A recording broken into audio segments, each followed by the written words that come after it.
The struggle for human rights overrides all differences of color or nation or language.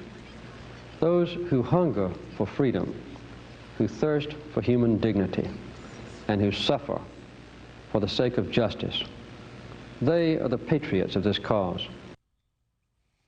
So many different ways to think about Jimmy Carter, but for many, they think of the man after the presidency, the one who built houses by hand and loved serving others. The former president's legacy includes his deep and lasting connection with Habitat for Humanity. For over 35 years, the former president and his late wife, the former First Lady Rosalind Carter, worked alongside volunteers to build homes for those in need.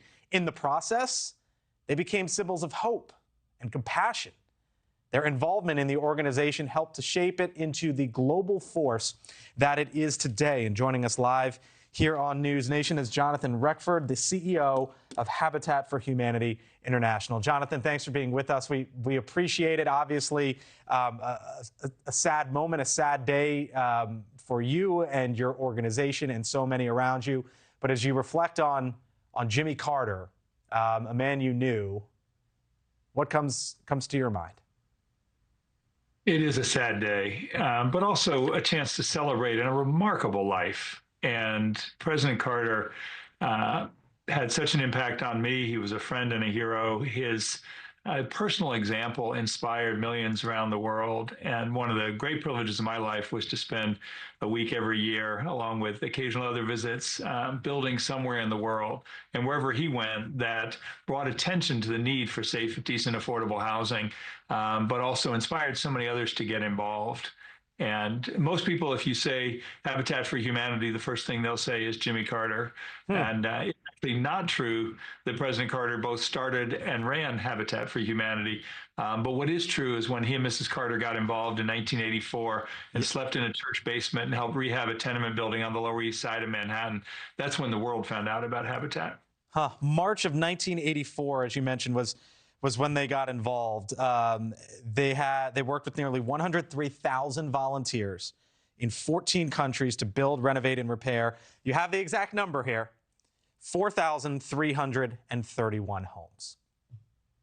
It's extraordinary. And as amazing as those numbers are, that really only scratches the surface of their impact, because it was a tiny organization when they got involved. And since they've gotten involved, we've helped almost 62 million people have new or improved housing. Why did they get involved? Why do you think they decided to get involved at the time?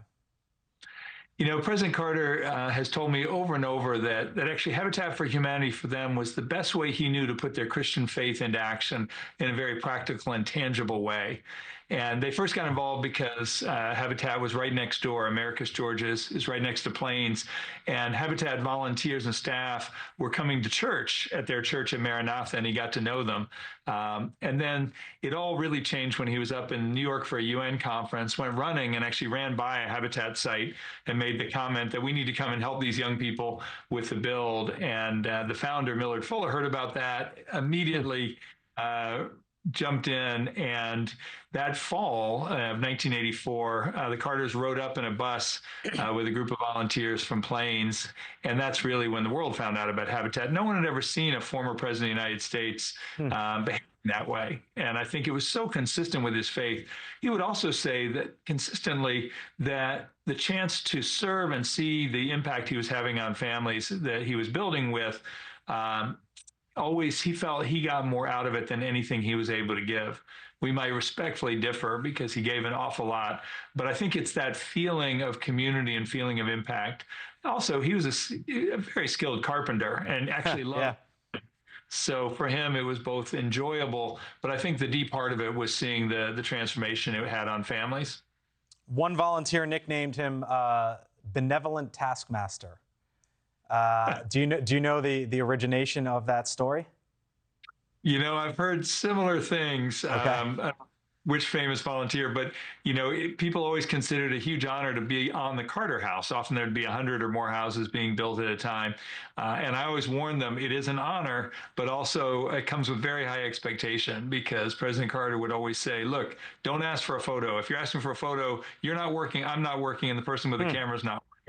and you didn't want to get caught, as I would say, getting that blue-eyed submarine commander glare if you didn't think you were working hard enough. And we would always say it's not a competition as long as the Carter gets finished first. Thanks for watching. Go to joinnn.com to find News Nation on your screen. And don't forget to click the red subscribe button below to get more of News Nation's fact-driven, unbiased coverage.